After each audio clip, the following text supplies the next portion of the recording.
Olá, seja muito bem-vindo, muito bem-vinda ao 9º episódio do Área de Trabalho aqui da Gigahertz, patrocinado nessa semana pelo Escritório Virtual nos Estados Unidos, pela AlphaCode e pela ExpressVPN. Quem tá falando aqui é o Marcos Mendes e assim como outra semana temos aqui, claro, também a Bia Kunze, garota sem fio. Tudo bem, Bia? Oi, Marcos. Oi, pessoal. Tudo bem? Estamos no episódio número 9 já do Área de Trabalho. Olha só que legal. Segue passando voando, né?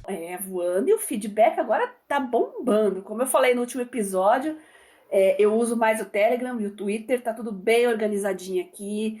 Tô salvando todas as dicas maravilhosas que vocês estão passando e eu quero agradecer demais. Muita sugestão de aplicativo, tô instalando, aos poucos eu vou explorando e conhecendo melhor também. Respondo todo mundo, o pessoal manda muito print também, eu adoro quando vocês mandam prints mostrando a experiência pessoal de vocês, como usam determinadas soluções. Olha, isso é fantástico e muito enriquecedor, viu? Sim, sim. E a gente pode trazer aqui, começando com os feedbacks do pessoal, só queria encaixar um papo rapidinho que a gente estava tendo antes aqui de fazer a gravação, que eu acho legal trazer, até para expandir isso e pegar as dicas dos nossos ouvintes, né? Uhum. Que é sobre a dificuldade que a gente tem, às vezes, de encaixar autocuidado, seja terapia, seja exercício, Isso. no dia a dia quando ele é muito ocupado, né? Eu tava falando exatamente isso pro Marcos antes da gente começar a gravar.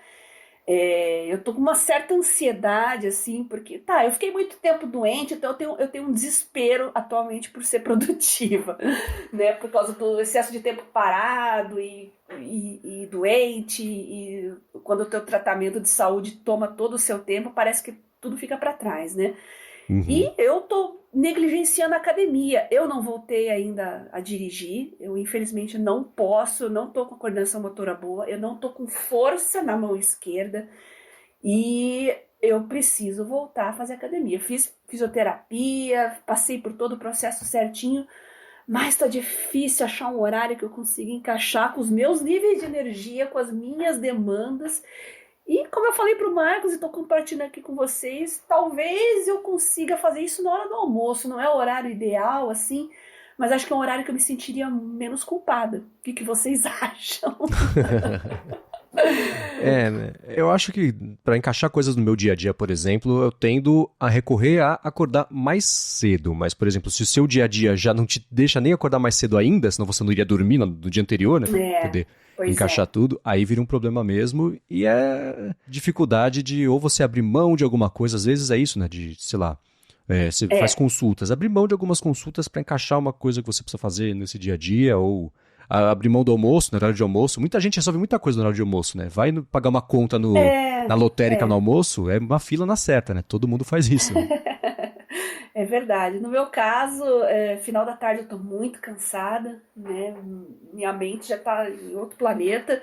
De manhã, muito cedo, como eu falei, eu presto serviço para uma empresa que está na Europa, então é o horário que eles estão bombando, é o horário que tem as minhas demandas aqui. Já começa às 6, 7 da manhã. Mas as coisas se acalmam por volta das 11 horas, que aliás é o horário que a gente grava o podcast, inclusive, né? Uhum. Então, entre 11, 1, 2, até 2 da tarde, assim, tranquilo. Mas uma coisa que também tá me atrapalhando é que eu não sei como é que estão aí em São Paulo, no resto do Brasil, mas aqui em Curitiba essas academias ainda não estão com vestiário e chuveiro liberado. Eu acho que se tivesse liberado, seria mais fácil para mim. Porque, gente, na hora do almoço eu preciso tomar um banho, depois eu não vou trabalhar, não vou para aula, não vou estudar, não vou para o laboratório suada de academia, né? Claro, né? Sem chance. Então a gente ainda está nesse pós-pandemia, ainda estamos nos ajustando, nos adequando. Então eu acho que é o que está pegando também para mim, viu? Né, por aqui, eu não sei, como eu não faço academia, mas sim personal, né? O chuveiro é o de casa mesmo, que dá pra fazer depois, né? Então tá resolvido. Não sei como é que isso tá também, não sabia que tinha ainda a possibilidade de ter bloqueado o chuveiro. Então, se eu pudesse ir na parte da manhã ou final da tarde, eu conseguiria realmente. Voltaria para casa, tudo tranquilo. Mas como tá esse problema de adequar horários, vou ter que pensar num jeito aqui na hora do almoço. Aceito sugestões dos nossos ouvintes que são tão produtivos, tão engajados e tão cheios de ideias maravilhosas. Fica a dica aí para vocês, tá? Fico esperando um feedback. Boa. Agora vamos começar já com o feedback que a gente recebeu sobre as últimas semanas. O Marco Makarovski falou, por exemplo, sobre o uso de notas no tablet e falou que, ó, Bia, motivado por você, ele está tentando reutilizar o Samsung Note 10 dele lá de 2014 para ver se ainda dá conta. Ele falou que ficou com uma dúvida, na verdade, na forma como você usa as notas. Você usa o tablet no modo retrato ou paisagem? Então, olha só. Eu acho muito legal, antes de tudo, quando o pessoal não está atrás do dispositivo mais recente. A gente quer uma tecnologia e tal, a gente quer ser o topo de linha, o pica das galáxias, como se diz. Mas dependendo do que você vai usar, o que você vai fazer, como no caso do Marco, né, que quer usar como um caderno digital, dá para você pegar, inclusive, um iPad de gerações anteriores, um bom Samsung, né, com S Pen de gerações anteriores, que não vai ter problema nenhum, né? Não é nada que exija muito do hardware, né? E no caso dele, aí ele quer usar um dispositivo mais antigo para ver se dá conta. Eu até pouco tempo eu estava usando o Galaxy Tab S, o de 2016, Galaxy Tab, nossa, me deu até um branco o modelo, ele tá aqui do lado. É mais antiguinho.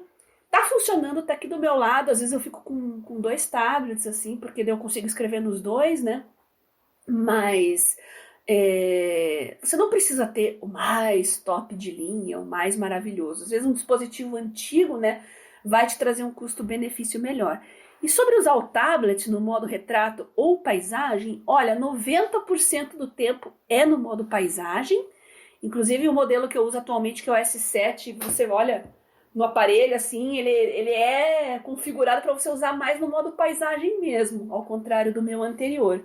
Porque eu uso muito a tela dividida, tá? Em alguns casos eu uso o DeX, que daí eu tenho mais aquela flexibilidade quando eu tô com teclado, mouse, né? Eu uso no modo DeX. Mas quando eu tô usando com a caneta, 90% do tempo é em modo paisagem com a tela dividida. Porque eu uso o Samsung Notes para escrever e o Shodo para PDF. Dá para usar o Samsung Notes tanto para PDF quanto para escrever, mas às vezes eu preciso ter os slides separados, então eu prefiro ter 2 aplicativos separados e deixar os 2 lado a lado. Então, em um eu escrevo com a caneta, no outro eu faço marcações em PDFs e nos slides. Então, é habitual, né? Eu gosto muito do modo paisagem, às vezes quando eu estou em aula eu uso ele no modo retrato, tomando anotações em aula, porque ele parece mais um caderno. Tenho essa sensação, né? É uma coisa mais... Sei lá, a gente tenta buscar aquele feedback de você estar usando um papel, caneta, caderno convencional. Então fica bacaninha, você tem as linhas ali, ele no tamanho de um caderno universitário, você está escrevendo. Não tem outro aplicativo aberto junto, justamente para não me distrair. Mas é por aí, né? E o Marco também falou que as notas dele estão espalhadas no Notepad++, OneNote, pastas de projetos. Então, depende muito do estilo do professor, o estilo da aula. A gente usa a plataforma da Microsoft, então tem professores que usam o SharePoint e o OneNote para compartilhar coisas, então eu acabo ficando tudo por lá mesmo. Tem professores que só usam slides, eu não faço anotação de aula, eu escrevo só por cima de slide, não tenho caderno de anotações. E tem aquele professor que fala beça, doidada, a gente tem que escrever tudo, né? Então, eu não me preocupo em centralizar em um aplicativo só, mas quando eu termino a matéria, quando eu salvo tudo em PDF, eu quero arquivar as minhas informações, aí eu salvo tudo em PDF e vai para o Evernote, como eu já tinha falado aqui. Eu acho que é isso, né? Isso até complementa com o que ele falou a seguir, que ele tem lido bastante sobre o Second Brain, do Thiago Forte, e vídeos também do Thomas Frank Explains, e ele até comentou com você, né, Bia? Me parece que o que você tem no Evernote é basicamente um segundo cérebro, né? Exatamente, e é fantástico usar as buscas. O Evernote, para mim, já comentei isso, mas vou reforçar, né? É buscas, então eu gosto de arquivar, jogar tudo lá. E quando eu preciso buscar, fazer um retorno mental, assim, recuperar informações, é maravilhoso poder encontrar notas antigas, coisas que eu já li, palestras e aulas que eu tomei anotações, trechos de livros, tudo num lugar só, é fabuloso, fabuloso. Essa ideia de Second Brain realmente faz total sentido. Eu vou deixar aqui na descrição o link para quem quiser conhecer o livro, né, do Thiago Fortes, que fala sobre isso.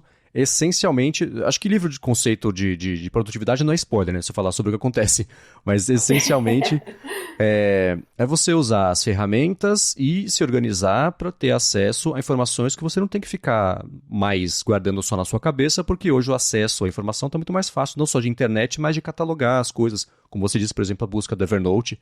Então é você delegar, usar a tecnologia e essas ferramentas como o seu segundo cérebro sob consulta se você precisar, sem ficar tudo ali só guardado na cuca, né? Com certeza, com certeza.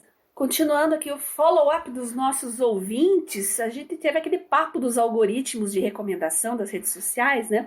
O Matheus Rodrigues falou: eu acho que as recomendações deveriam ser poucas, mas ainda assim mais assertivas. É bom ver só o que você segue, mas não abre tanta margem para descobrir coisas novas. O problema do Instagram é que ao tentar mostrar coisas novas para os usuários, eles mostram coisas que não têm nada a ver com seus interesses. Eu sigo coisas de história, mas do nada aparece dancinha. É bem isso. Às vezes vem algumas recomendações que eu me sinto até ofendida. Eu falei, caramba, algoritmo, eu não tenho o menor interesse. Eu acho que me falta mais bloquear coisas. Eu não sou de bloquear ninguém em rede social, a não ser que mande spam mesmo. Acho que por mais absurdo que as pessoas falem coisas nas redes sociais, acho que eles têm o direito de falar o que eles quiserem, né? Agora spam, se vier com ofensa direto pra mim, o que é muito raro. Tinha um tempo atrás que tinha bastante, mas agora é muito raro. Então, não, mas eu uso muito o mudo. Nossa senhora, ainda mais pra política. Volta e meia aparece aquelas pessoas na timeline e eu penso, ele tem o direito de falar o que ele quiser, mas eu não preciso, não sou obrigado a ler esse tipo de coisa. Então eu vou lá e boto a pessoa no mudo e já está resolvido. Não precisa ser uma coisa tão radical quanto o bloco. Mas a questão de aparecer coisas que não interessam, Matheus, como dancinha e tal, eu acho que dá retorno, porque senão o algoritmo não te mostraria. E tem que ter retorno, tem que ter clique, é assim que a engrenagem gira, né, dá um retorno para eles também, que é o mais importante, né, não é você que tá em questão aí, assim, os interesses deles, né, então dá retorno para eles, vai continuar aparecendo dancinha para você, sim, sinto muito. Esse é complicado porque, de um lado, você tem o aplicativo tentando fazer o melhor trabalho possível para genuinamente te deixar ali com conteúdos que vão ser relevantes para você. Do outro lado, você tem pessoas, eu odeio esse termo, mas vou usar de novo, criando conteúdo, com muitas aspas no ar aqui, usando a fórmula que essas pessoas já viram que funciona para viralizar. Então, o conteúdo que está chegando até você, ele não foi criado espontaneamente porque a pessoa quer fazer uma coisa legal. Não, ela quer viralizar. Então usa todos os artifícios, né, de aquilo de, sei lá, o vídeo tem 1 minuto de duração, nos últimos 3 segundos acontece alguma coisa de fato para te segurar lá o tempo inteiro. Então tem uns artifíciozinhos que eles vão usando. E aí a gente fica nesse meio de campo e, pelo menos eu sinto que eu tenho que tomar cuidado até com as coisas que eu interajo, pensando se aquilo foi feito só porque é legal ou se foi feito com o objetivo de viralizar. É que nem alguém que copia um tweet famoso e posta no Instagram para parecer que foi a ideia da pessoa e tentar viralizar o quanto viralizou no Twitter. Então tem muitos jeitos artificiais, né, de tentar ou enganar ou se fazer valer do jeito que o algoritmo de recomendação funciona. O Matheus acertou na mosca. Eu acho que recomendação, para quem quer, tem que existir, mas teria que ser uma coisa, talvez, ou configurável. Eu, por exemplo, e você, Bia, acho que em menor grau, mas também, não tende a dar tanto valor para recomendações de coisas, recomendações espontâneas, de coisas complementares do seu dia a dia. Eu sei do que eu gosto, eu sigo poucas pessoas e poucos temas, porque o Twitter, por exemplo, é minha rede de ver X, Instagram é rede de ver Y, e só, não quero cruzar os mundos e nem... Isso. Deixa que se eu me interessar por um assunto, eu vou atrás. Claro que eu posso estar perdendo o assunto mais interessante da minha vida, posso, mas eu estou disposto a correr esse risco para ter a plataforma do jeito que eu quero, né? Então, se existisse um jeito de você... Ou é que o TikTok vai fazer, ele vai deixar você customizar ou mexer em alguns parâmetros do algoritmo, que não é um algoritmo, o algoritmo é qualquer coisa, basicamente, qualquer programação, enfim, né? Não vou ser tão técnico aqui, mas você ajustar o algoritmo de recomendação para você receber mais ou menos de um tema ou de outro, ou mais recomendações, menos recomendações, né? Então, existe esse caminho, essa ideia sendo explorada. O próprio Twitter, né, com a ideia de virar uma rede descentralizada, ao invés do Twitter ser uma coisa só, ele ser um protocolo de comunicação, assim como é o e-mail, por exemplo, Sim. e existir até uma loja de algoritmos ou de sistemas de recomendação para você escolher exatamente que tipo de experiência você quer ter da plataforma. Né? É uma ideia, isso vai ser explorado ainda, está começando essa ideia a ser explorada, e eu acho que o caminho das redes vai ser meio esse. Né? E por mais que você tenha interesse em um tema muito específico, o algoritmo ainda não tem aquela sensibilidade de entender as nuances, né, dos seus interesses. Durante a pandemia, eu até coloquei para receber notificação, abri uma exceção para receber notícias da área de saúde, Covid e tal. Poxa, eu queria saber como é que as coisas iam avançando em termos de estatística, mortalidade, andamento das pesquisas de vacina. Só que o que começou a aparecer para mim era a celebridade que deu positivo para Covid. Fulano de tal positivou para Covid. Fulano... Falei, puxa, mas não é isso que eu quero. Eu quero Covid, mas não é isso. Então, como é que você vai ajeitar o algoritmo para ficar mais específico para o que você quer? Então, ele mandava aquelas notícias, por quê? Porque apareciam no telefone de outras pessoas, elas ficavam curiosas, clicavam, e clique pro algoritmo é fatal, né? É uma facada no pescoço. Você endossou aquela sugestão, então não clique. Se você não concorda com aquilo, não clique, apague, faça alguma coisa, mas não interaja com aquela notificação. Porque senão vai ser o resto da vida recebendo aquilo. Eu devo ter clicado em alguma, por isso que eu comecei a receber sem parar. Mas aprendi a lição.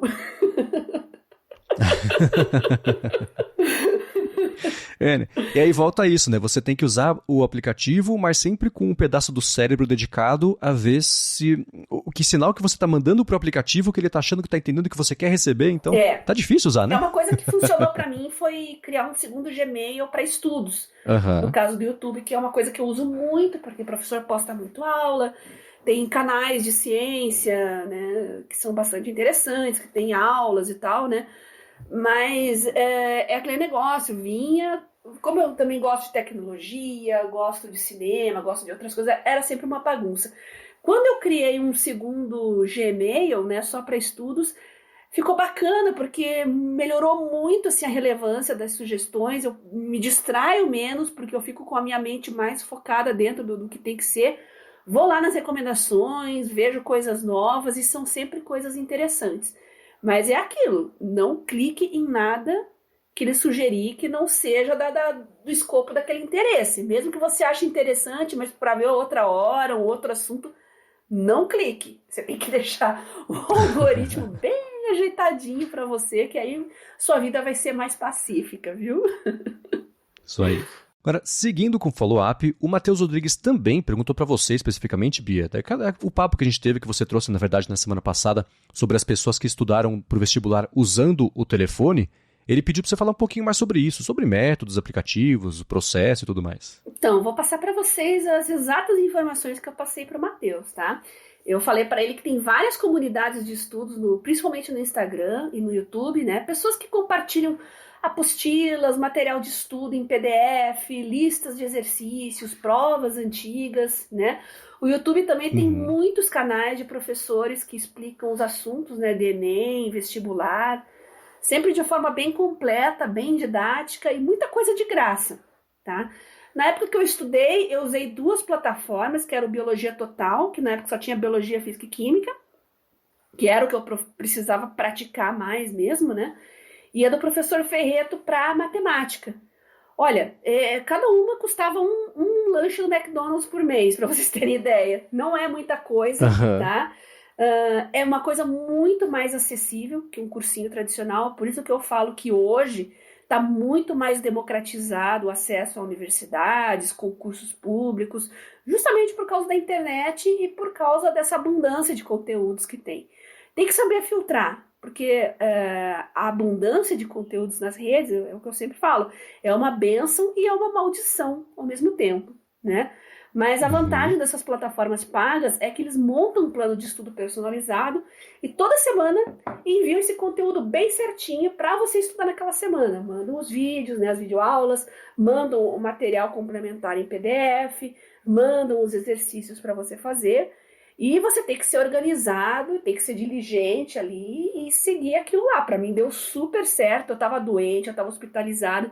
Só com o tablet ali eu recebia os conteúdos, estudava, né? Passei na Universidade Federal 2 vezes, né? Primeiro em informática biomédica, depois em biomedicina, passei na USP Ribeirão, e depois passei numa faculdade privada de medicina. Então, eu gosto de estudar, eu sempre tive um perfil autodidata, então eu me adaptei muito bem nesse estilo, tá?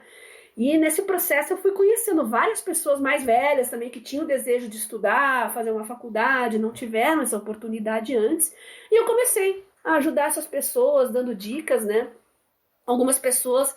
É uma coisa que eu não gosto de falar muito, Marcos, mas como a gente está num podcast, aqui a gente tem um público bem específico, eu consegui smartphones e tablets com fabricantes para doar para pessoas. Que legal. Ninguém que me pediu. Eram pessoas que eu vi que estavam se batendo ali, não tinha notebook, emprestava, tal. Eu tomava a iniciativa, procurava essa pessoa e doava para ela.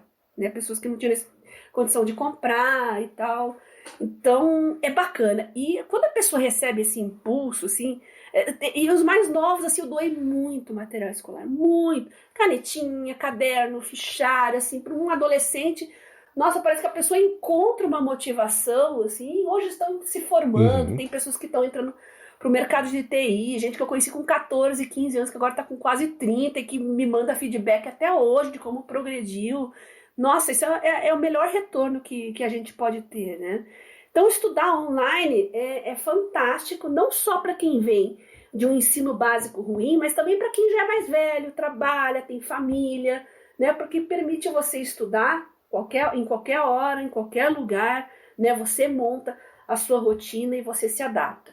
E o seu plano para estudar para um vestibular, para um concurso, não precisa ser para daqui a um ano, né? Se você só tem 1 hora, 2 horas para estudar por dia, faça um plano mais extensivo, assim, de mais longo prazo. Não, vou estudar para fazer um vestibular daqui 2 anos, por exemplo. Né? Você não consegue... Sim, os cursos mais concorridos você tem que estudar mais. Se você não tem esse tempo, se você trabalha, tem família, não tem problema. Fica para ali 2, 3 anos, para até você cobrir todo o conteúdo, que é bastante extenso. Só não pode desistir, tá? A dica é essa. As ferramentas estão aí, as oportunidades estão aí, agora só tem que ter mesmo motivação e não parar no meio do caminho, não pode desistir. Boa, me tira uma dúvida só, porque eu mesmo não saberia muito como procurar isso, a não ser uma hashtag ou outra e meio tiro no escuro, né? Força bruta de busca, mas para encontrar esses grupos de estudo, por exemplo, as listas e grupos no Instagram, como é que a pessoa faz? Por onde começa? Porque eu não saberia por onde começar. No Instagram, o pessoal usa muito hashtag StudyGram. Eles chamam essas comunidades de pessoas que estudam para vestibular, para concursos, em geral, de StudyGram. Já é um caminho, você já vai encontrar muitos perfis relevantes ali, concurseiros, online. Vai nas hashtags, tá? Que você começa a encontrar os perfis e esses perfis também recomendam outros perfis. E quando você vai ver a bio dessas pessoas... Geralmente ali já tem os atalhos, os links para Google Drive, são pessoas que compartilham material. Como eu falei, né, tem apostila, tem lista de exercício, tem provas antigas. Então, muitas dessas pessoas que são já consideradas influenciadores, né, na área de estudos, eles disponibilizam já drives com bastante material. Legal. Então, uma coisa leva a outra. Começa por StudyGram, começa por Enem, começa por vestibular... que mais? Hashtag de concurso, hashtag concurseiros, vocês vão encontrar. Boa. E para o YouTube, as plataformas que eu falei, né? Biologia Total, Professor Ferreto, quem mais? Nossa, tem tantas. Tem o Me Salva. Puxa, tem muitos hoje em dia, gente. Vocês vão encontrar muitas recomendações. São bem diferentes, cada um tem um perfil, mas são todos online e oferecem... muita coisa, inclusive correção de redação, né? Porque é uma coisa mais complicada para você estudar online, né? Você tem que praticar e alguém tem que corrigir para você. Mas muitas dessas plataformas oferecem correção de redação também, tá? Que legal, pô. E em todas elas também vale sempre, e é o perfil de uso que a comunidade é muito importante, né? Todo mundo imagina que seja engajado, então vale postar um comentário, uma pergunta... Vai num vídeo de um assunto próximo, já posta um comentário, certamente alguém vai responder, vai dar mais caminhos, mais dicas para expandir esse universo de busca, essa informação. Acabei de lembrar, tem o Descomplica, que acho que é o mais famoso, o mais conhecido, né? Eu acho muito interessante, eu não me adaptei muito, assim, Porque é bem professor de cursinho, faz dança, faz palhaçada, assim. Eu queria uma coisa mais séria, porque acho que eu tô fora da faixa etária, né? Aham. Mas é bem interessante também, super completo, eles dão um suporte muito interessante para os alunos. É tudo adaptadinho para celular também, se você quiser ver seu conteúdo em mobile, tá super bem ajustadinho, então é o Descomplica. Boa. Eu tenho uma outra pergunta sobre estudos, na verdade é um feedback e uma pergunta mandada pelo Josué Júnior, a gente pode seguir com esse assunto, mas antes disso, quero tirar um minutinho do episódio para agradecer ao Escritório Virtual nos Estados Unidos, que está mais uma vez patrocinando o Área de Trabalho. Com o serviço do Escritório Virtual nos Estados Unidos, você pode contar com endereço físico e fiscal em Miami para poder divulgar, por exemplo, em material de comunicação, receber comunicação também, encomenda, direcionar para o Brasil, e você conta também com um número de telefone em Miami com transferências chamadas via URA, com atendimento trilingue, que é em português, em espanhol e também em inglês. Se você assinar o escritório virtual nos Estados Unidos, você pode abrir contas em bancos lá no país, tudo de forma legal, né, sem problema nenhum. E, além disso, dependendo também do plano que você contratar, eles disponibilizam a sala de reunião física que eles têm, que fica pertinho lá do Aeroporto Internacional de Miami. Eles têm planos que vão desde o básico até avançado para caber em todo tipo de bolso e de necessidade também. E para ver no detalhe os planos e valores, você acessa o endereço escritório virtual nos eua.com.br. Tem link aqui na descrição do episódio. Lá você pode tirar dúvidas também, ou preenchendo o formulário de contato, por e-mail e até pelo WhatsApp. Então acessa lá, escritório virtual nos eua.com.br e dá o primeiro passo para começar a expansão internacional da sua empresa ou da sua presença, se você for uma empresa. Muito obrigado ao Escritório Virtual nos Estados Unidos pelo patrocínio mais uma vez do Área de Trabalho e pelo apoio, claro, também a toda Gigahertz. E é bom a gente lembrar que a gente incentiva muito os nossos ouvintes aqui a expandirem seus horizontes, né? A gente está falando muito de estudo aqui, não dá para esquecer que vocês podem estudar inglês também, estudar idiomas, né? De forma completamente online, dentro do horário que você quer, que você pode. Tem muitas plataformas super completas também. E eu agradeço o Escritório Virtual nos Estados Unidos por incentivar o nosso trabalho aqui no podcast e também dar todo esse apoio aos nossos ouvintes. Muito obrigado. Agora, Bia, o Josué Júnior falou ainda, falando de estudos, ele quer uma dica de tablet para estudo que seja barato e com caneta, então ele está cursando matemática e quer uma dica dessa para poder tirar mais proveito ainda do curso. E aí? Olha, um tablet muito popular entre estudantes hoje, que é barato, tem a caneta e dá conta pra caramba das suas demandas de estudante, é o Samsung S6 Lite. Tá? Ele já tem aí uns 3 ou 4 anos, mas tem gente agora em 2022 que continua comprando e está super feliz, tá? O S7 é o topo de linha, tem o S8 aí chegando também, né, recentemente, mas o S7 é mais caro, é mais poderoso, mas para um estudante o S6 Lite vai cumprir super bem as funções. O pessoal do meu grupo lá no Telegram, chamado Produtividade Móvel, eles compartilharam muitas informações também de tablets.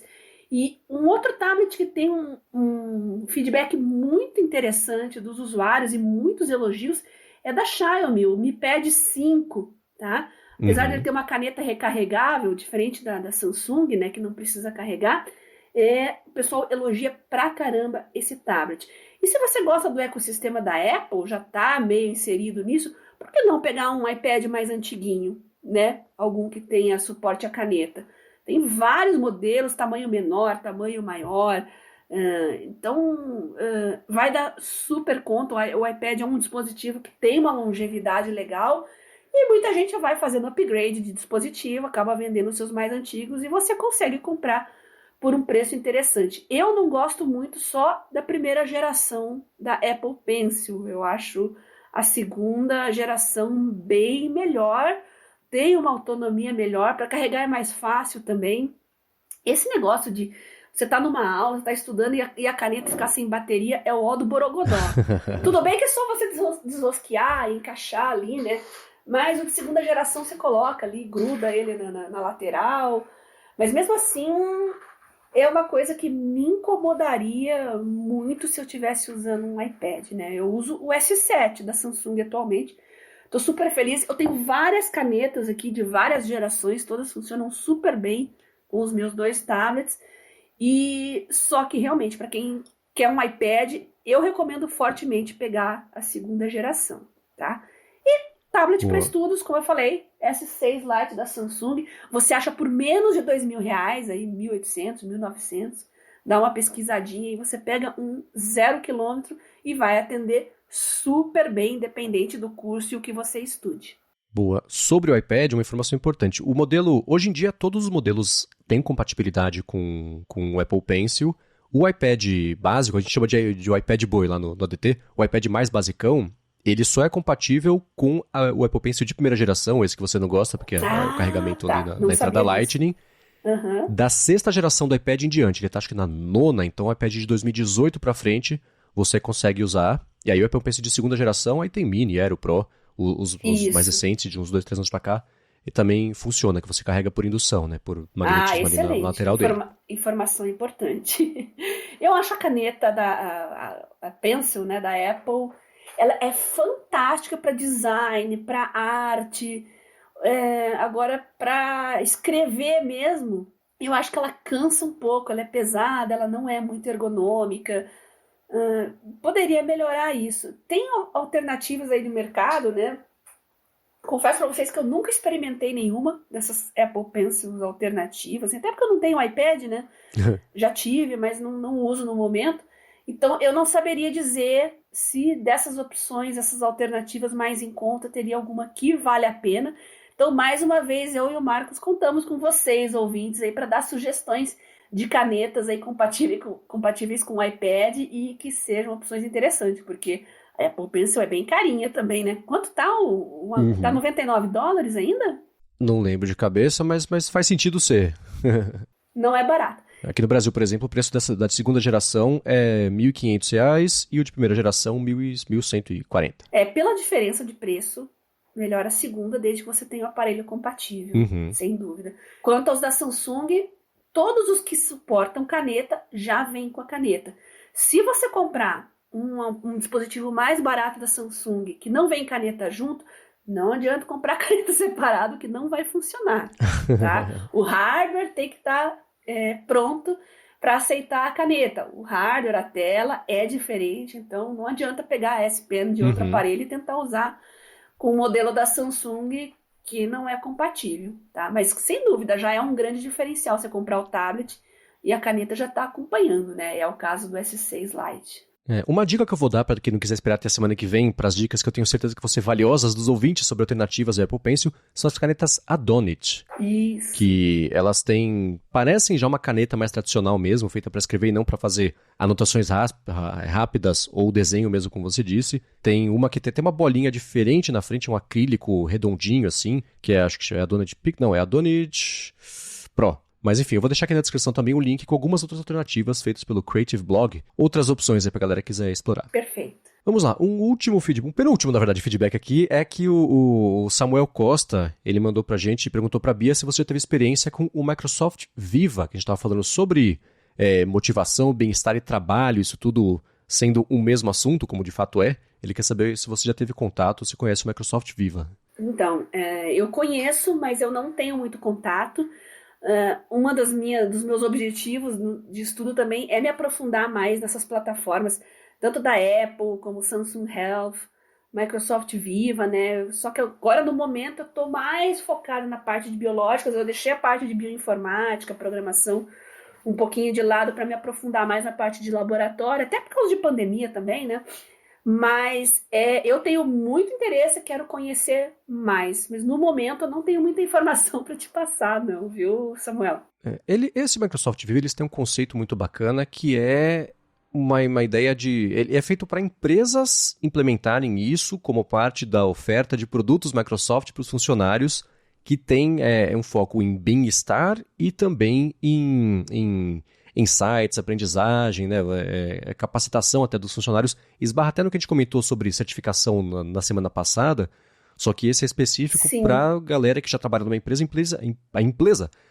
implementar isso para fazer parte do ecossistema lá. É uma ideia muito bacana, especialmente a Microsoft fala isso, né, sobre como eles lançaram e estão mexendo na plataforma para ela ser cada vez mais útil para quem trabalha já no esquema de trabalho híbrido ou trabalho remoto. Então, como é que você cria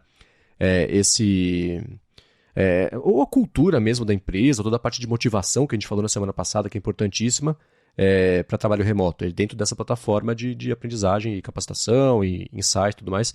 É uma ideia muito bacana. Eu não tive contato com ela ainda também, mas eu vou deixar na descrição aqui o link para quem quiser saber mais sobre ela, porque, especialmente para quem tem empresas e está aí responsável por muitos funcionários, pode ser uma alternativa legal, especialmente se estiver já dentro daí do ecossistema da Microsoft, para deixar o dia a dia não de um jeito que seja, não sei, artificial, mas ainda assim um dia a dia mais redondo para a galera se sentir de fato motivada para poder tirar proveito do trabalho e todo mundo literalmente sair ganhando com isso. Né? A Microsoft tem a tradição, tem uma força muito grande desde sempre no mercado corporativo, então acho que essa plataforma super bola dentro. Boa. Agora, Bia, semana passada a gente comentou rapidinho, não quis queimar pautas aqui, né? Porque você até me perguntou sobre isso no Twitter, com um comentário que você recebeu, sobre a aprovação, ou tá um passo além agora, a MP do home office, né? Foram diversas regulamentações que estavam já faz bastante tempo em processo de serem aprovadas.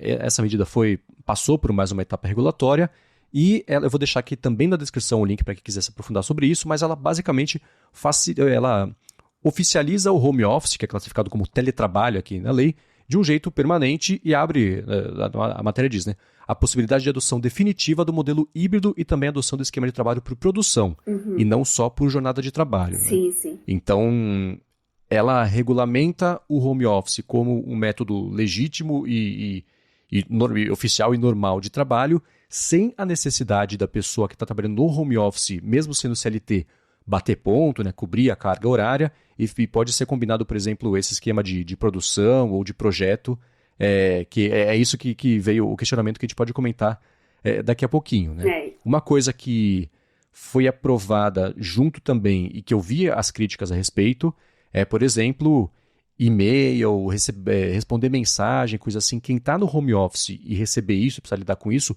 isso não é classificado como hora extra. Sim. O que a gente pode explorar aqui, se é uma coisa justa ou não. Já estou indicando aqui que eu não acho exatamente justo, mas e aí, o que te chama a atenção sobre essa lei, que você quer falar sobre ela aqui para a gente explorar, que a gente não tinha dito ainda nos últimos episódios sobre home office? Isso é uma coisa que está amadurecendo ainda e fica difícil para a gente discutir aqui, né? Porque trabalho remoto aborda o trabalho em si, né? A sua produtividade, mas aborda a comunicação também com seus pares e colegas, né? E como é que você vai separar o horário para você conversar, para você solicitar coisas, para receber demandas? É complicado, né? Dependendo da área também que você trabalha, localização da empresa. Muitas empresas, às vezes, têm filiais e têm sedes em outros países, né? Apesar de ter escritório no Brasil. Isso é muito complicado e é uma coisa que tem que ajeitar ainda. E as pessoas têm que entrar com a cabeça nessa cultura também, de saber separar as coisas, se impor, ser assertivo com relação ao horário, né?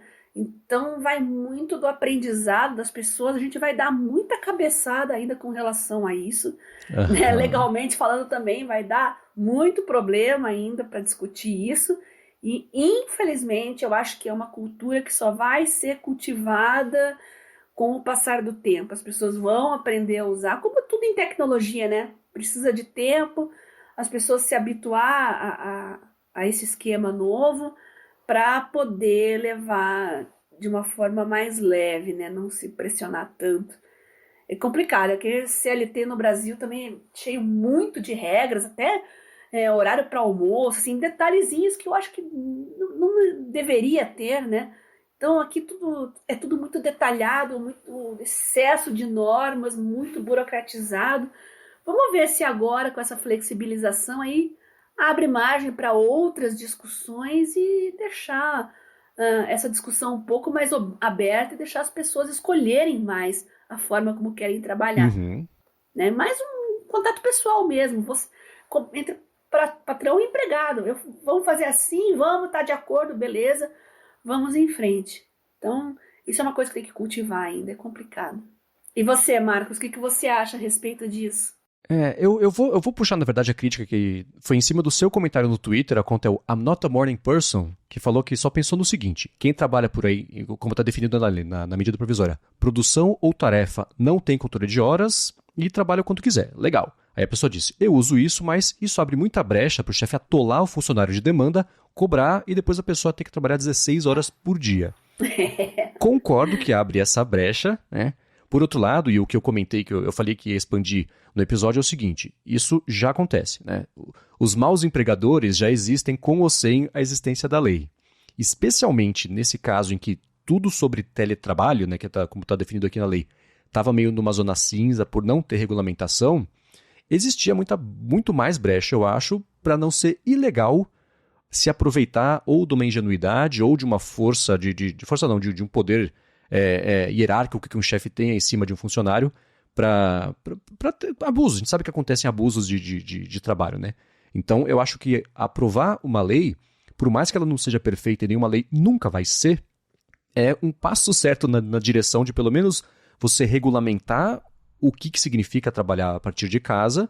Por ser uma lei nova, certamente vão existir ajustes, isso que você comentou, processos que vão acontecer, de situações que não estão previstas aqui na lei, como é que vai ser daqui para frente até que a lei seja revisada. Isso é um processo normal de qualquer evolução e maturação, especialmente do mercado que ainda está se desenvolvendo. Não está no começo, mas está mais perto do começo do que do fim, né? Essa dinâmica toda de home office. Então, ao prever isso, ao regulamentar isso, agora os funcionários, os empregados, têm a possibilidade de se informar sobre o que a lei diz e, com isso embaixo do braço, ou negociar, ou às vezes não aceitar um emprego, se o empregador não topar os termos que sejam, né, de não atolar a pessoa de 16 horas por dia de trabalho porque não tem que bater ponto. Então, eu acho que essa lei, no mínimo, dá para os empregados ou futuros empregados candidatos a uma vaga de emprego um poder de argumento, ou pelo menos de saber quais são as armadilhas para, na hora de aceitar ou não um trabalho, fazer isso de um jeito um pouco mais informado, né? Então, a lei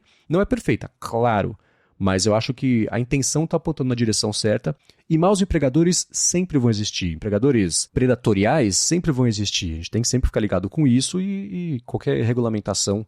Tudo bem que as leis trabalhistas nos últimos anos elas têm dado uma patinada e não estão, no geral, não tão protetoras assim do trabalhador como era antes.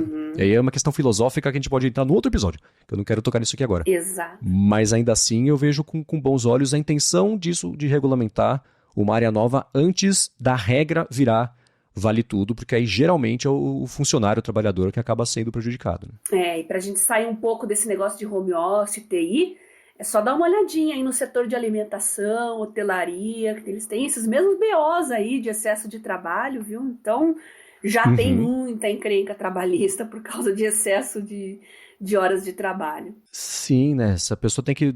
isso eu já vi acontecer. Deu 6 horas, vai lá bater o ponto, bate o ponto, volta a trabalhar. Então, de que valeu o ponto? Então, essas coisas sempre aconteceram, né? E vão seguir acontecendo, o que é uma pena, não é certo, não devia ser normal, mas a gente sabe que acontece, né? Então, regulamentar mais um pedaço dessa relação, eu acho uma boa ideia. Muito bem. Muito bem, agora eu quero entrar no próximo assunto aqui do episódio de hoje, que eu já sei que vai dar bastante tema para discussão, eu levantei uns dados interessantes aqui também, que é sobre backup. Lembra, Bia, semana passada que você falou de um episódio bacana de falar de backup?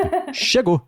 Vamos falar sobre ele, mas antes de começar a falar sobre isso, eu quero tirar um minuto para agradecer a AlphaCode, que também está patrocinando aqui o Área de Trabalho e quer falar com você que tem que fazer um aplicativo e está buscando um desconto. Que bacana.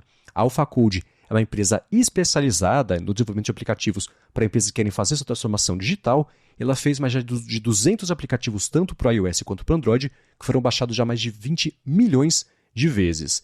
E você que, ou no seu trabalho, ou para o seu produto, ou você é um programador que trabalha numa empresa que está precisando de alguém para resolver um BO aí que não vai dar tempo da empresa fazer, você pode fazer o seguinte. Se você acessar o endereço alphacode.com.br, alphacode.com.br, aí você bate um papo com eles, explica a sua necessidade, comenta aqui um ouvinte aqui do Área de Trabalho, a AlphaCode vai resolver o seu problema com um desconto especial só por você ser um ouvinte do podcast. Então, mais uma vez, para tirar do papel uma ideia, um projeto, né, alguma coisa que já faz tempo que você quer fazer, um aplicativo bacana, ou se você tem um aplicativo também que está precisando de alguém para resolver uma atualização, deixar o aplicativo mais bacana, acessa lá, alphacode.com.br. Também tem link aqui na descrição do episódio. Muito obrigado ao Facode mais uma vez pelo patrocínio do Área de Trabalho e pelo apoio também, claro, a toda Gigahertz. Obrigada ao Facode por patrocinar o nosso trabalho. E já que a gente está falando também de home office, trabalho remoto, é bom a gente lembrar que quando você tem uma solução digital na sua empresa muito mais ajeitada e personalizada para as demandas efetivas do seu negócio, sem fazer gambiarras com outras soluções, você fica com um horário de trabalho muito mais ajeitado, os funcionários ficam muito mais engajados, toda a equipe fica mais participativa e feliz, e equipe feliz significa mais produtividade também. Uhum. Então, é bom que se pense em soluções personalizadas também para evitar esses BOs aí com WhatsApp, com e-mail, fora do horário de trabalho. É bacana ter uma plataforma própria. Então, a AlphaCode está aí ajudando os nossos ouvintes também a melhorar a sua rotina e sua produtividade no dia a dia. E eu agradeço o patrocínio no nosso podcast. Boa! Agora vamos lá, Bia. Backup é um assunto que a gente sabe que sempre dá muito pano pra manga. Né? Muita discussão sobre os melhores métodos e por que fazer backup, que tipo de arquivo tem que fazer backup e tudo mais. E para poder a gente fazer essa discussão de um jeito mais informado, eu fui atrás de informações sobre como o brasileiro lida com backup. É uma pesquisa que eu encontrei da Avast, que eles tinham feito pro dia do backup. Aliás, sabe o que o dia do backup é 31 de março? Poxa, por quê? Nunca tinha ouvido falar, não. Porque o dia seguinte é 1º de abril. Ah!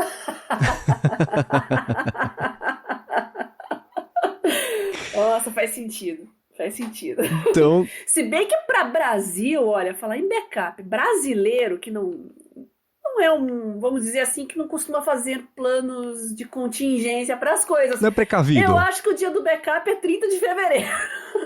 É. Excelente. É o dia que todo mundo para tudo para poder fazer o backup, né? 30 de fevereiro.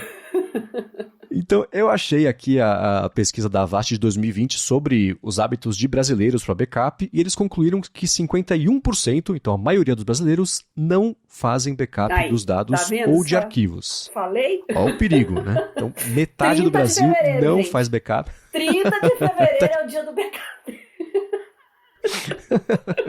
E assim nasce a primeira camiseta do Área de Trabalho.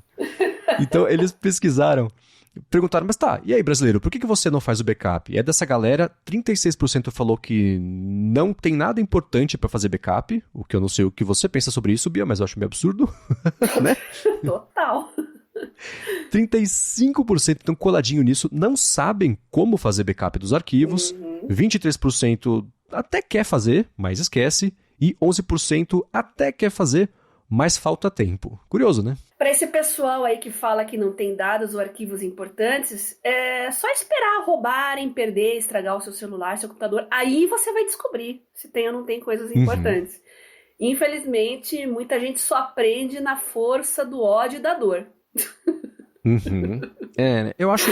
O que é curioso sobre isso não sei, se você já, por exemplo, viajou e não conseguiu entrar numa conta sua porque a autenticação de 2 fatores lá é a conta essencial para fazer alguma coisa. Pronto, né? Backup de senhas também é backup e aí é um exemplo disso. Ou então a pessoa nem saber que se o telefone dessa pessoa for roubado, tem coisas lá que são irrecuperáveis. Tá, não tem nada importante, tem minhas fotos, mas as fotos estão aí, eu acesso. Não, se levar o telefone embora, você não fez backup, levar as fotos, e aí, né? Então... ou, sei lá, coisa de e-mail que tá salva, a pessoa só tem um e-mail no telefone, não sei. Então, oportunidades não faltam para tirar isso de que não tem nada importante. Tudo que você faz na vida digital é importante, você vai ter que usar em algum momento, né? Seja foto, seja documento, arquivo, enfim, né? Isso aí nada é importante até você precisar, né? Aí percebe que é meio essencial, né? Exatamente.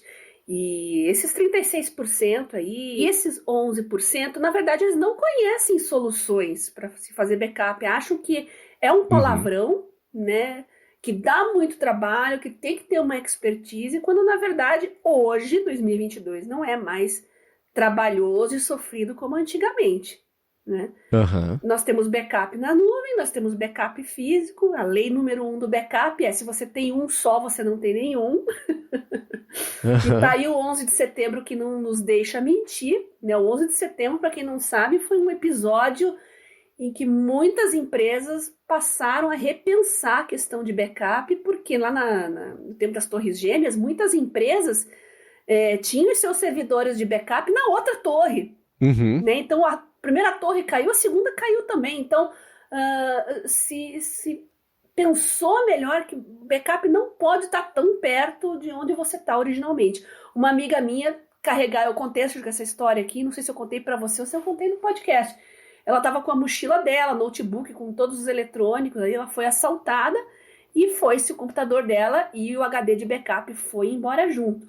Então, é importante você ter um bem longe de você, por exemplo, se você está em casa e trabalha, tenha um HD de backup nos 2 lugares diferentes, e eu colocaria um terceiro, que seria a nuvem, tá? Isso eu estava até falando pro meu irmão esses dias também, que ele estava querendo fazer backup na nuvem, ele teve um problema lá com o hardware dele, e é outra coisa, hardwares vão envelhecendo, não tem mais o mesmo desempenho, podem se degradar, se perdem com o tempo. Então, vai que você tem algum tipo de dano físico no seu HD de backup, é bom ter uma solução na nuvem também, deixar os seus arquivos sempre num disco virtual, né, um serviço como o Dropbox, a gente já falou aqui, tem o OneDrive, tem o Google Drive, e quando você tem um serviço pago, você já tem as ferramentas para fazer tudo automaticamente, como o sincronismo de pastas, sem limite de tamanho, quer dizer, você não precisa mandar fazer um backup. Você está com o seu computador conectado, ele já está automaticamente sincronizando e salvando tudo. Então, você não pensa, vou fazer um backup, né? E menos estresse, né? Menos dor de cabeça, mais segurança para a sua rotina também. Eu faço das 2 formas, eu tenho tudo na nuvem, mas eu faço aqui um backup físico também, atualmente no momento um só. E se você ainda precisa, se você tem arquivos muito pesados de mídia e coisas que você precisa gravar, que exigem um pouquinho mais de tempo, é interessante você ter na sua rotina, você separar um momento ali para você ver se está tudo sincronizado, tudo salvo. No meu caso é sempre sábado de manhã, porque sábado de manhã é o dia que eu preciso fazer a minha medicação também, então eu vou estar em casa. É o dia que eu hidrato meu cabelo também. Já faço tudo junto, né? Tá sincronizando, tá tudo sendo salvo, e eu já tô ali hidratando meu cabelo também, aplicando a minha injeção. É legal que você faz tudo junto, tem o dia certo. Você não esquece, né? Você cria aquele hábito, a sua rotina, e você já se sente compelido a cuidar dessas coisas, né? Então, ter o autocuidado e ter o cuidado digital também ao mesmo tempo. É o dia da manutenção em todos os aspectos. O dia da manutenção da Bia é sábado. Você levantou um ponto que sobre, né, coisas falharem, perda de dados, é isso. Ou, sei lá, você próprio deleta alguma coisa, que nem eu comentei esses dias que eu, por engano, deletei a gravação que eu tinha acabado de fazer do área de transferência. Se não tivesse o backup do Dropbox, teria perdido a gravação inteira. Eu não sei o que fazer. Aliás, um factoide rápido. Uma vez eu participei do podcast lá do B9, que era o Tecnicalidade, e eu tinha tinha acabado de gravar o loop matinal, aí fui fazer logo em seguida o Tecnicalidade, e entre uma etapa e outra, eu troquei o input de gravação do microfone, eu gravei ele inteiro a partir do som do Mac, e não do som do microfone, e ficou ruim, né? Porque o microfone profissional versus o do Mac é uma diferença grande. Eu falei, que vergonha, o convidado no podcast estragou o episódio, fica ruim a qualidade, o que eu fiz? Eu regravei a minha participação inteira, escutando o que eu tinha feito na gravação, e falei tudo de novo no mesmo timing, o mais próximo possível do mesmo timing, e o episódio que foi ao ar foi a minha segunda gravação, interpretando a mim mesmo, para poder o episódio ficar bacana e ir pro ar, sem uma qualidade estranha. E é bom a gente lembrar que quando você já está fazendo um trabalho muito importante, você já tem que estar ali com um plano B, uma carta na manga, para você salvar tudo. Nem que seja um pendrivezinho, um humilde ali. Por mais que eu use backup, nuvem e tal, eu sempre levo na minha bolsa aqui um pendrivezinho, e às vezes você precisa salvar alguma coisa ali, você não tem... O meu problema maior é falta de conexão, para ser bem honesta. Às vezes eu vou em auditório, laboratório, não tem nem Wi-Fi, 4G, o sinal não pega direito, então lá vai o bom e velho pendrive. O importante é você ter a solução, não importa qual seja. Sim, então, os motivos de perder é isso. Ou você próprio excluiu alguma coisa que não devia ter feito, ou então o HD falhou, né? Quebrou, parou de funcionar, falhas de hardware, não só de HD, mas servidor, enfim, essas coisas assim. Ou então, aí o problema aí acho que é mais para empresas, mas também para pessoas, né? vítima de malware, de ransomware, né? Aquele Sim. ataque que criptografa os arquivos do servidor da empresa e aí a empresa tem que pagar um resgate para descriptografar. E tem sido muito comum, né? Porque uma coisa que acontece é que esses hackers cobram um valor que pro hacker é alto, né? É bastante dinheiro, sei lá, 10, 20 mil, 30 mil. Mas para a empresa não é tão alto assim. Então a empresa acaba pagando o resgate dos arquivos e aí vira um trabalho, entre muitas aspas, um trabalho super rentável e estão aumentando a quantidade de ataques e geralmente empresas que pagam o resgate dos arquivos voltam a ser atacadas. Porque elas ficam com a fama de que elas, né, não tem aquele negócio, não negociamos com terroristas, aí a gente sabe que não vai ter por cima de ninguém. É o contrário, né? Então são os 3 grandes motivos de você precisar do backup. Excluir acidentalmente os arquivos, falha de hardware, ou então ser vítima mesmo de um ataque e aí ficar sem os arquivos, né? Cuidado com o celular também. Se for o caso, alguns aparelhos têm uma pasta segura, o caso da Samsung, que eu uso, tá? Para evitar o acesso externo, né? Se você tem informações muito sensíveis, né, é interessante usar essa opção. Telefone tem que ter backup em nuvem, gente, porque você acha que as coisas não são importantes, às vezes um histórico de uma conversa é importante, tá? Então tem que ver sempre todos. Acho que todos os aplicativos hoje têm uma solução de backup, pelo menos os mais conhecidos, os mais importantes, né? Tem uma opção ali para você salvar virtualmente. Até o meu controle feminino aqui, controle menstrual, meu aplicativo tem uma opção de backup na nuvem ali para você não perder todos os seus dados. Tem que fazer e tem que ajeitar isso na sua rotina. Claro que para você, muitas dessas empresas oferecem uma solução mais macia, digamos assim, menos dolorosa. Você não ficar pensando em backup, ele tá fazendo automaticamente. Geralmente são contas premium, né? Se você quer ter uma conta gratuita, às vezes você tem que fazer manualmente. Tem a opção ali, mas dá um pouquinho mais de trabalho, né? Sim. Então, dependendo da sensibilidade desses dados, de quão importante eles são para você, de repente é mais interessante você ter uma conta premium ali e ter a segurança de deixar tudo sempre salvo. Eu falei de telefone, né? Vamos falar agora de USB, né? Hoje tem pendrive, discos flash de 1 tera, né? Mas cuidado, gente, com esses pendrives, com unidade de flash. Elas é muito rápido para copiar, são pequenininhas, são fáceis de transportar e perder também, né? Mas o problema maior, o problema maior nem é esse. O problema é que tem hoje alguns USBs piratas aí de 1 tera, 2 teras, que infelizmente a vida útil vai ser curta e não vai gravar direito, você vai perceber que é muito lento, você pode perder informações. Cuidado, você vai ver lá em AliExpress, Shopee, esses lugares tem discos virtuais aí, unidade flash de 1 tera por um preço muito baixo.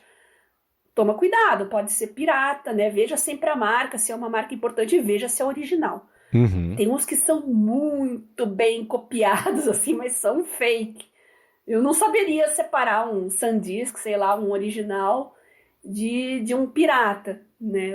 Os que eu tenho aqui eu comprei por recomendação de amigos, eles que passam os links para mim, assim, garante que é original. É um pouco mais caro mesmo, mas se é uma pessoa de confiança, infelizmente você vai ter que investir.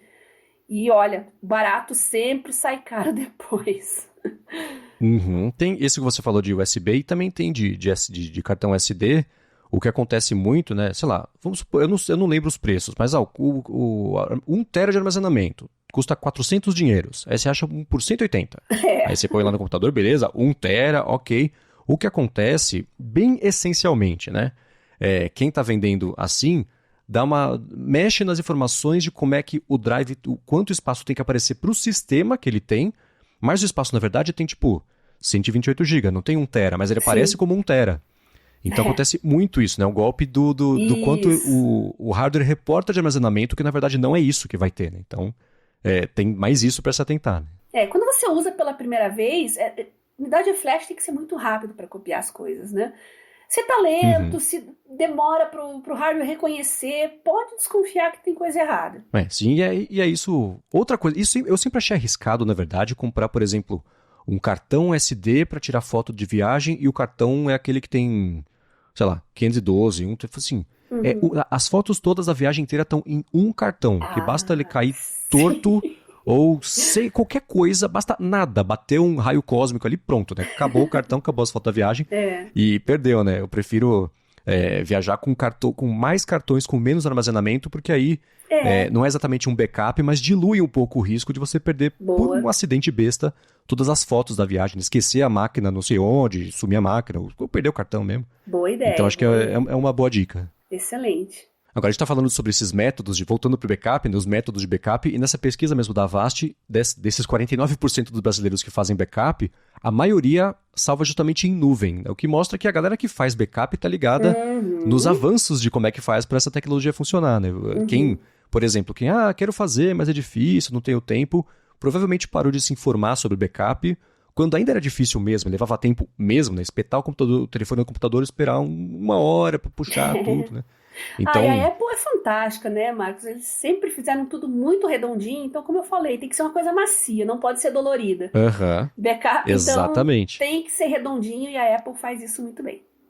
Sempre fez. Então, 51% usa serviço de nuvem, aí 43% usam um disco rígido externo, um HD ou SSD externo, 23% usam o flash ou USB, aí vai caindo, 17% é backup direto no PC e 5% numa rede, né? Que não sei, eu penso agora ontem, né, de segunda para terça-feira à noite, a gente estava aqui em casa fazendo umas pesquisas de imagem para mexer no apartamento e tal, e aí o Google Images parou de funcionar, nenhuma imagem retornava, e eu vi hoje de manhã que o que aconteceu foi que um servidor do Google em Iowa explodiu, e aí por horas eles ficaram sem acesso a isso, e aí a importância, aí não é exatamente backup, mas de você ter sistemas que se complementem, né? Um falhou, troca a chavinha, o outro entra e... né? Exatamente, passa a funcionar. Mas pra reduzir exatamente, bem o né? Exatamente, esse é o slogan do backup, né? Então tem... E o armazenamento de nuvem, eu acho que hoje em dia é o mais acessível. Acessível não, porque custa dinheiro geralmente em dólares, mas é o mais... De mais fácil acesso para você começar a fazer uma conta, criar e usar um plano que seja mais básico mesmo. E tem serviços como o Backblaze, por exemplo, que o que eles fazem é: meu computador estragou, perdi tudo, aí tem o backup lá no servidor deles. Você tem duas alternativas. A primeira é: você acessa o servidor e baixa tudo, que pode demorar bastante, ou então, isso é uma coisa que funciona para o Brasil, mas é mais eficiente para Estados Unidos, é que eles mandam para você um HD externo com os seus dados todos, ou 2 HDs, 3, dependendo de quanto for. Você recebe isso pelo correio, coloca no seu computador, aí ou você manda de volta pelo correio, ou você compra, e aí fica com você. Então é um método que fica entre o analógico e o digital, de você recuperar seus arquivos e mandar pelo correio o backup dos arquivos. Então é uma coisa que eles fazem. Então, exatamente.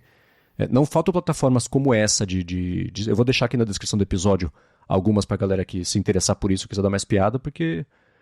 me parece a solução mais lisa hoje em dia, porque o trabalho dessas empresas é resolver o problema e a dificuldade de fazer o backup. Né? O trabalho delas. Pra gente é só pagar e usar, né? Então, acho que é a melhor das situações. Né? É verdade. E vale a pena investir nesse tipo de coisa, porque, como a gente já disse, às vezes a perda, até corromper, né? Dados podem ser corrompidos também, roubados. A dor de cabeça depois é sempre muito mais cara, né? Sim.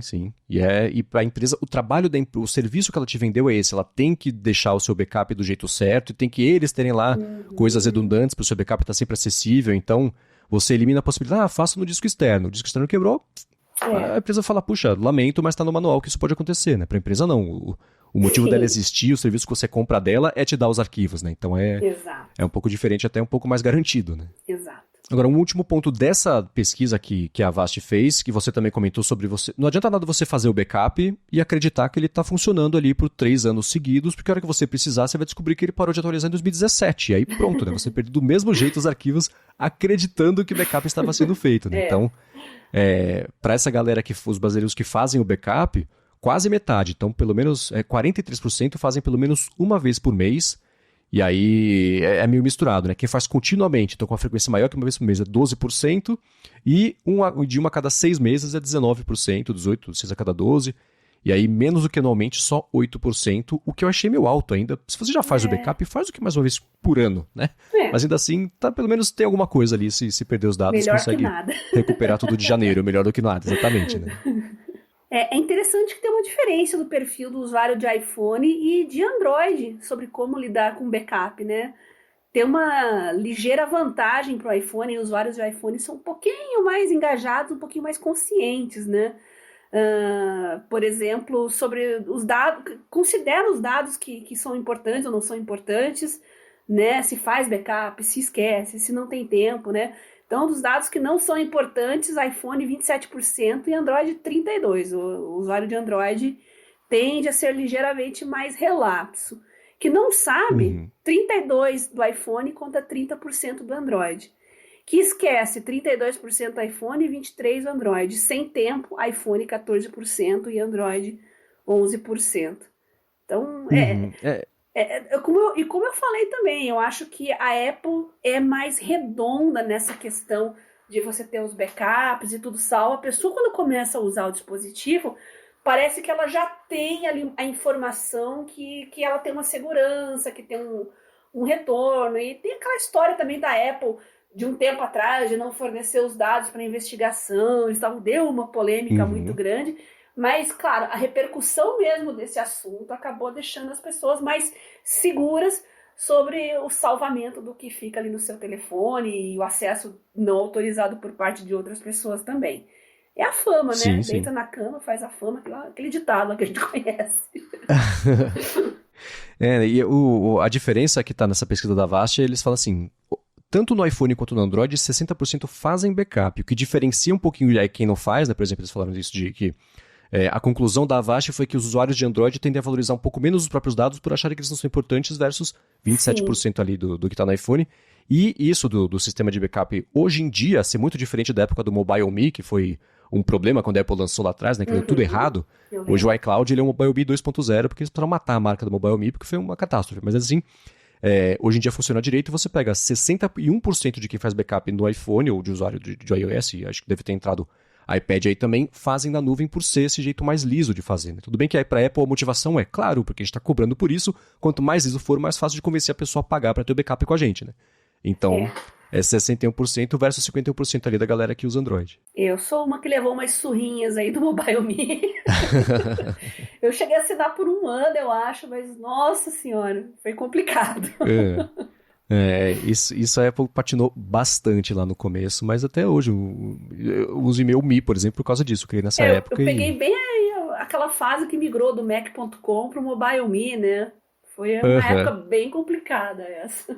Sim, então, né? Eu lembro até que quando a Apple foi apresentar o iCloud, que era a segunda tentativa de fazerem isso, o Jobs estava vivo ainda, e no evento ele falou assim, tá, mas eu sei que você está se perguntando por que eu vou acreditar em você se foi você que lançou o MobileMe, né? Aí todo mundo riu e tudo mais, e ele seguiu e foi, na época foi um problemão, né?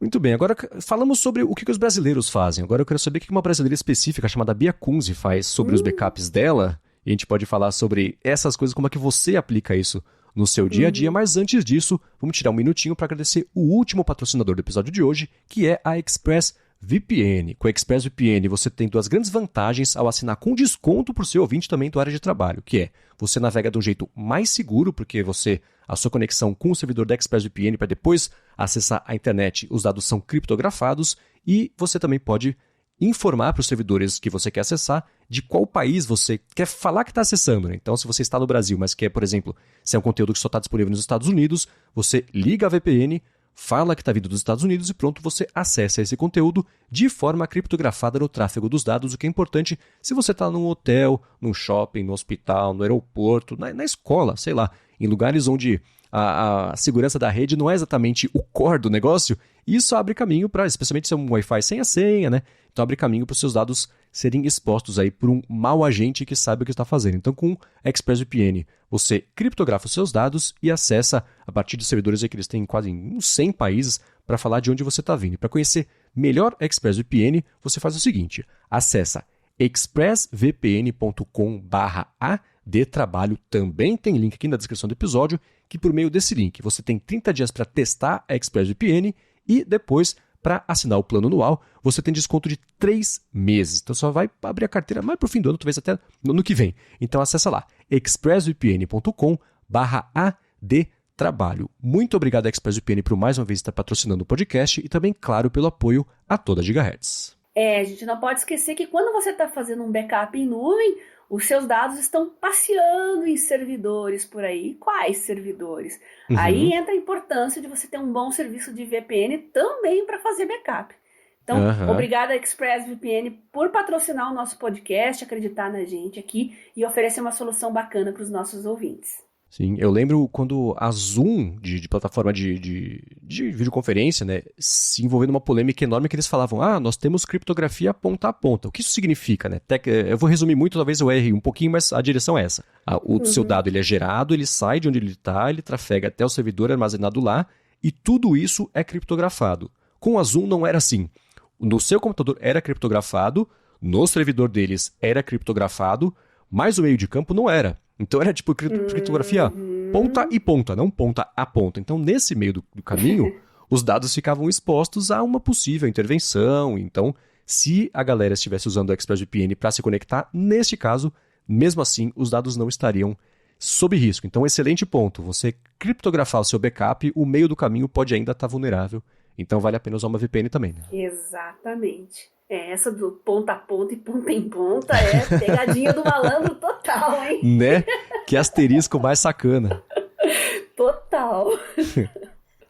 Agora vamos lá, a gente falou sobre os brasileiros, eu quero saber de você.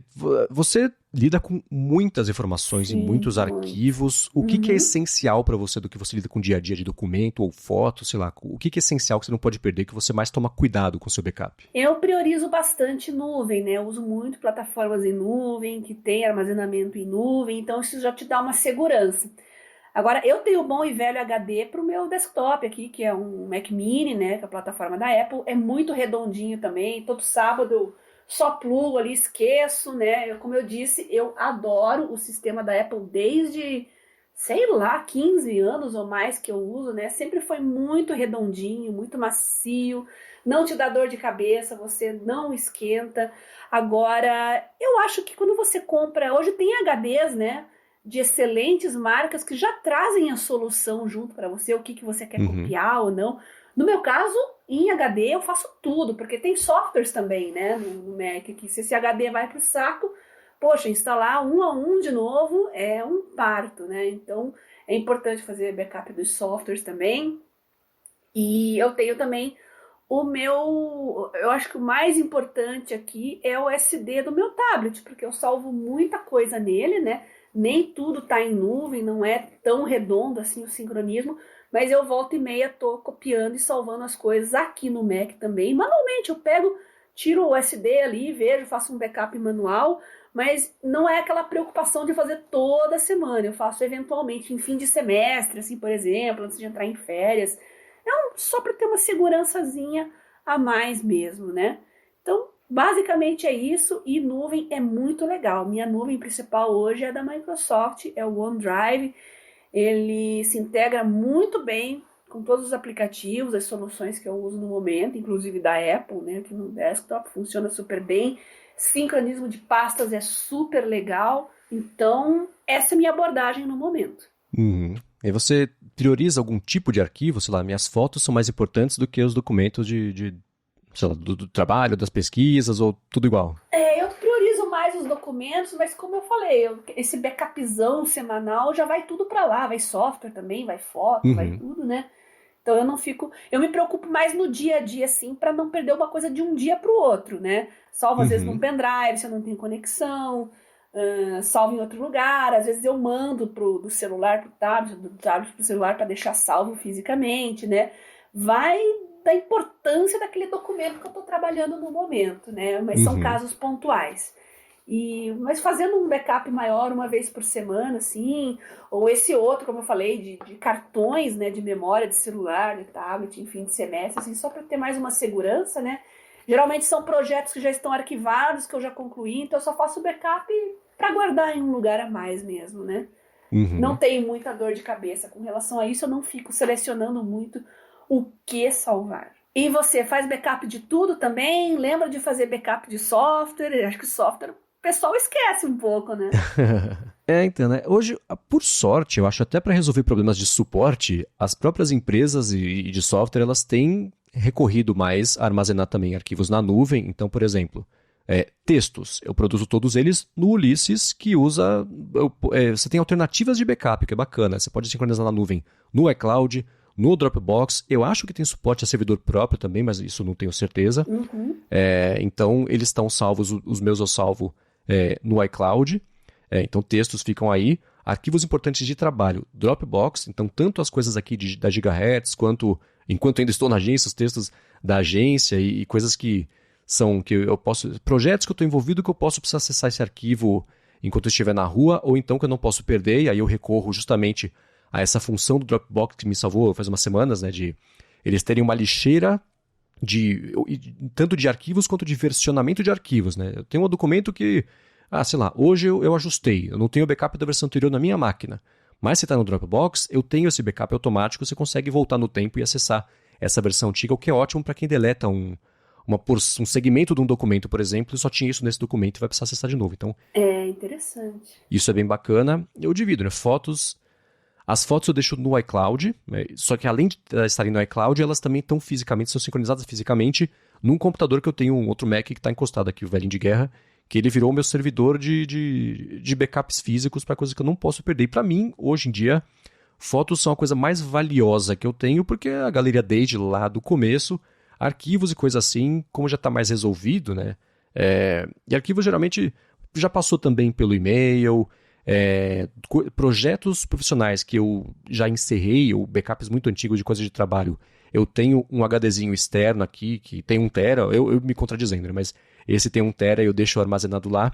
Mas isso seria para o King Servidor, por exemplo, eles chamam de cold storage. Só coisa que, putz, eu dificilmente vou ter que mexer de novo, mas vai ficar lá só por garantia. Se eu precisar acessar daqui a 1 ano, se alguém me pedir, por mais improvável que seja, eu tenho isso, né? Então, eu deixo armazenado que é separado, mas tirando o que está na nuvem, tudo que é físico está aqui no meu apartamento. Então, eu estou sob risco de, se acontecer um problema com o apartamento, os backups físicos irem embora junto, que é o problema das torres gêmeas que você comentou, né? Então, eu acho que hoje em dia, nuvem é a solução para o problema, ou para o desafio do backup físico em outro lugar. Ele está na nuvem, né? Não é físico exatamente, mas ainda assim, você minimiza o risco de perder, ou sei lá, de fato perder o HD externo, né? Você vai no café, sei lá, foi embora do café sem o HD e não percebeu. Pronto, né? Perdeu os arquivos todos. Então, eu faço isso e frequência eu tento deixar tudo o mais automático possível, exceto o das fotos do computador, né? Que ele geralmente não fica ligado 100% do tempo, vai acabando a bateria, que é bem de vez em quando que eu acesso, mas se eu faço uma viagem, por exemplo, antes de lançar aqui a Gigahertz, a gente foi para Espanha. Pô, fotos bacanas, né? Não dá para perder um pacote desse de fotos, então fui lá no computador, abri, sincronizei, bonitinho, tá armazenado fisicamente, localmente, fechei o computador, beleza, mas de resto, os sistemas todos, acho que eles evoluíram para dar suporte ao backup contínuo, tanto que a noção de você salvar um documento está se perdendo, né? Sim. Você não tem... Mas isso de você tá mexendo produzir um texto ali, beleza, tal, não sei o que lá, fechou o programa, você sabe, ou o aplicativo, que seja, você sabe que o documento vai ficar salvo, ele vai estar lá, não tem mais arquivo, salvar como. Com o botãozinho do disquete, que para a próxima geração não vai nem fazer sentido o que é esse botão de disquete, o que ele quer dizer, né? Então, eu acho que... e é isso que eu falei, né? As empresas, uma possível solução para você não ter que dar tanto suporte com perda de arquivos é você engolir o custo de tornar isso o mais eficiente, e mais liso e transparente possível, porque no máximo você tem que dar suporte sei lá, cumpri o seu programa e perdi a chave de registro. Aí tudo bem, né? Isso dá para resolver. Mas de resto, os conteúdos mesmo, quanto mais na nuvem estiver, pelo menos para mim é como tem funcionado melhor, porque elimina a necessidade de eu ter que ficar me lembrando de fazer um backup, seja ele físico ou digital, nuvem ou não, porque aí é um ponto de falha importante, né? Então E quanto mais eu recorrer à nuvem para pegar os arquivos, mais eu sei que está funcionando, porque se não estiver funcionando, na hora eu fico sabendo, não só hora que eu precisar do backup, aí tarde demais. Né? Isso é muito importante que você acabou de falar sobre edição de texto, e você tá com um backup em tempo real ali, você tá online, né? Quem está fazendo um TCC, uma dissertação, uma tese, sabe a importância disso. Às vezes um parágrafo, uma página que você perdeu, significa que vai ter mais alguns dias de retrabalho, né? Não são nem horas, são dias. Então, você está salvando tudo em tempo real, ali é muito importante. Então, quando você estiver trabalhando numa dissertação, num TCC, é importante ter isso em mente também. E é engraçado, porque essas gerações mais novas, Marcos, elas não vão saber o pânico que é você redigir um trabalho de faculdade no Word, morrendo de medo que caia a luz da sua casa a qualquer momento. Você tinha que ficar lembrando ali, não, deixa eu ver, eu já fiz bastante aqui, deixa eu ir lá salvar. É inacreditável, mas o mundo exatamente, já foi assim, né? E se caísse a luz e o computador desligasse, já era, perdeu. No máximo, com muita sorte, dependendo do ano em que isso teria acontecido, tinha aquele documento recuperado do Word que... dependendo do ano. Em algum momento, ele salvou automaticamente. Pode ser uma linha, pode ser tudo. Né? Vai depender da sua sorte no momento que ele escolheu para salvar. Dependendo do ano, falou bem. Eu me formei, minha primeira faculdade foi nos anos 90, então não tinha isso, não. Era lembrar de salvar, parar o teu trabalho de tempo em tempo ali, peraí, deixa eu salvar. Aí ficava ali. Nada mais arriscado ali, do que um documento sem nome, salvando. Né? Documento sem nome. Salvando no seu disquetinho ali.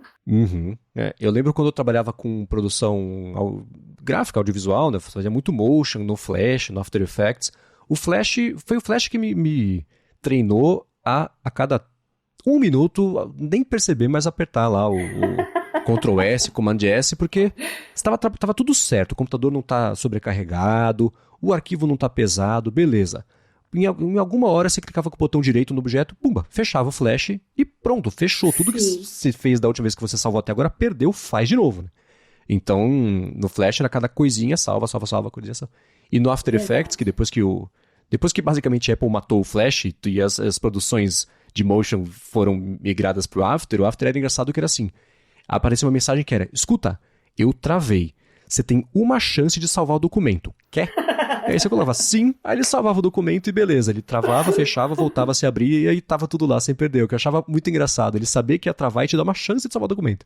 Era bem engraçado. Nossa, é uma coisa meio MacGyver, né? Você vai lá cortar o fiozinho ali, você tá suando. Exatamente. Ai, nossa senhora, gente, nós somos os dinossauros aqui da tecnologia, a gente já passou muito perrengue, hein? Pra vocês não terem que passar, tá vendo só? Então escutem o que estamos falando, que são recomendações valiosas. Valorizem. Muito bem, se você quiser encontrar os links do que a gente comentou ao longo do episódio, vai em gigahertz.fm/adtrabalho/9 ou dá mais piada aqui também nas notas do episódio. Quero agradecer, é claro, a ExpressVPN, a AlphaCode e Escritório Virtual nos Estados Unidos pelo patrocínio mais uma vez do podcast e a você que está escutando, que está deixando avaliações, reviews, recomendações. Obrigado por estar ajudando mais gente ainda a ficar melhor informada sobre produtividade e, neste caso de hoje, backup. E obrigado também, Bia Claro, por compartilhar com a gente as suas experiências e frustrações e aprendizagens para não perder mais os seus arquivos. Eu que agradeço, como sempre, participar desse projeto maravilhoso. Agradeço os nossos patrocinadores e também os nossos ouvintes que estão mandando feedbacks maravilhosos, como eu já comentei no início do episódio, e eu estou à disposição aqui para continuar recebendo. Eu estou à disposição tanto no Twitter quanto no Telegram. Lá no Twitter você pode mandar uma mensagem para mim ali no @garotasemfio, pode me seguir, a gente pode conversar, trocar ideia. E também aqui no Telegram, @BiaCunze. Então vocês mandam para mim ali os seus prints, as suas dicas, as suas soluções e as suas dúvidas. E a gente comenta as mais interessantes aqui no episódio, nos nossos episódios também, né, Marcos? Isso aí, para falar comigo no Twitter, eu sou o MVC Mendes e apresento aqui na Gigahertz toda segunda-feira o A Fonte com Felipe Espósito sobre notícias e rumores de coisas que ele descobre a respeito da Apple e toda sexta-feira com o Gustavo Faria, nosso querido Cocatec, com o Guilherme Rambo também e o Bruno Casemiro, o Área de Transferência. E fora aqui da Gigahertz, eu apresento o Bolha Dev, um podcast diário noticiário de tecnologia com a Alura. É isso aí, a gente está de volta na semana que vem. Beijoca sem fio a todos e até a próxima.